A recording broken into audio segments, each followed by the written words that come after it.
By now I'm sure you've heard all about straw bale gardening, the cool concept of growing your garden, your vegetables in straw bales. Well, 4 years ago I started adding straw bale gardens to the mix here at home in the garden, and it's been really wonderful. It's been a great addition. Now I have 40 years, that sounds crazy, 40 years of growing a garden, a vegetable garden and flowers in soil, growing in the dirt.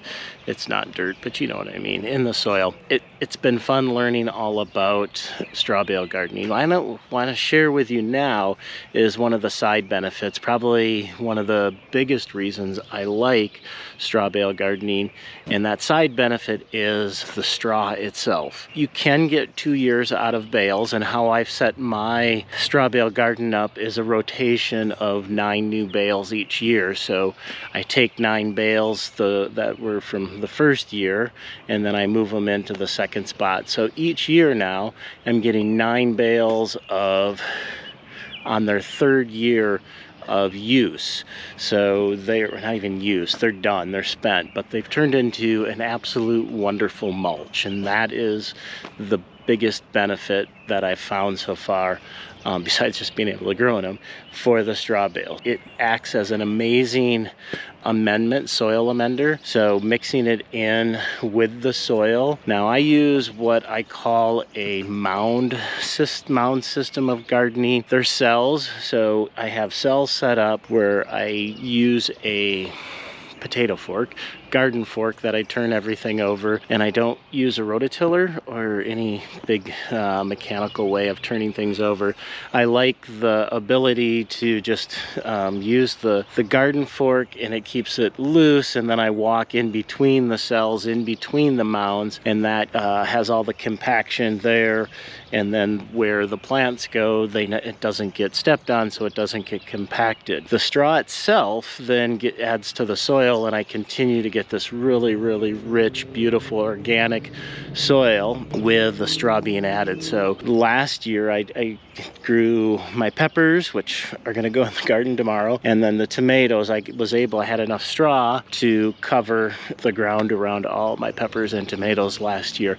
This spring, that's what I did. I mixed that straw, so now that's 3 years old, broken down, and it's just going right into the soil. Absolutely beautiful. Last fall I used quite a few of the bales to mulch the garlic. So I think this is my 2nd time growing garlic ever, so it's kind of fun.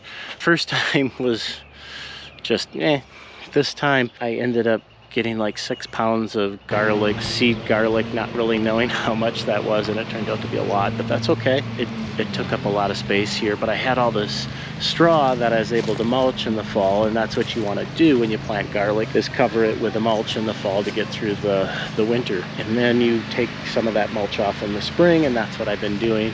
And today, when I finished taking off some of the mulch, I used it to mulch around the tomato plants that I got planted, and that is just absolutely wonderful. So with the tomato plants, you know that you don't want to have the soil when you're watering, to have the soil, because you get the blights that go up onto the tomato plants, and that's not good for them. So mulching around them and keeping the soil covered, keeping it an even temperature, is beneficial, and then the weeds don't grow at all. And as you saw while I was prepping the tomato bed, the weeds that do grow, they're just pull like nothing. So very happy with the side benefit of having the straw as a mulch here. If I need to and I have too much, it goes into the compost bin, and which is fantastic, because it flat out, as it breaks down, it becomes super organic food for your plants. Sure.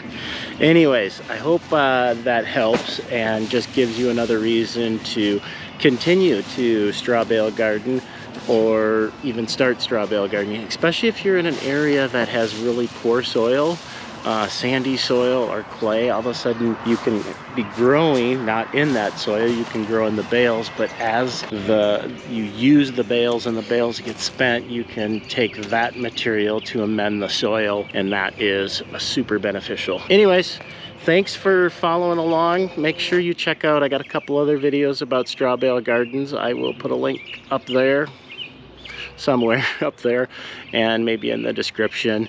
And then make sure you follow the Straw Bale Garden Club. Plant some flowers because they're food for the soul.